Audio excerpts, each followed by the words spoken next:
विषय पत्र देतो काय बघा, वाचा तुम्ही, वाचले का पूर्ण? आपल्याकडे एअरटेलच्या गॅलरीमध्ये बघा वर्ण चौथीला आहे,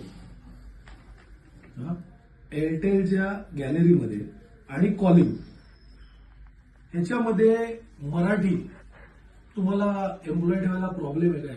एअरटेलला काय प्रॉब्लेम नाही. मग असं का वारंवार होत आहे की एअरटेलच्या गॅलरीमध्ये मराठी बोलणारे मुलं किंवा मुली नसतात? काय रिझनिंग काय तुमच्याकडे काय असेल ना की कशाला मराठी मुलं मराठी लोक आहेत नाही गॅलरीत आहेत का? आहेत. मग आता जो काल प्रकार घडला त्या गॅलरीमध्ये एकही मराठी बोलणारा कोण नव्हतं? चेकर लागणार आपल्याला, म्हणजे का झालं नाही किंवा का एअरटेलच्या दिल्लीच्या प्रशासनाला अशी इच्छा आहे की एअरटेलचं एकदा असं आंदोलन झालं होतं, काचा फुटलेला, तसं फुटल्यानंतरच काय माहितीये का, एअरची टेल खेचून त्याला जमिनीवर आणायचं का? नाही, असं काही नाही. मग असं काही नाहीये. मग कशासाठी थांबलाय तुम्ही? टेलिकॉलिंगवर मी तुम्हाला एक उदाहरण आत्ता देतो. आत्ता तुम्ही तुमच्या फोनवर ज्याचा तुम्ही चॉईस घ्या, इकडे कोणाचा फोन लावायचा आहे. मी एअरटेलवर फोन लावतो आता आणि ऑप्शन आहे 1 दाबा, 2 दाबा मराठीसाठी आणि 3 दाबा हिंदीसाठी, बरोबर?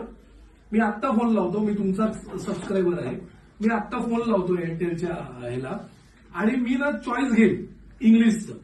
मराठी प्राधान्य आहे पण मी इंग्लिशचं चॉईस घेतो, ठीक आहे? तरी बोलणारा हिंदीत बोलेल किंवा बोलणारी हिंदीत बोलेल. बघायचं आत्ता डेमो देतो तुम्हाला. का असं होतं? मला असं वाटत नाही की ते आवश्यकता आहे.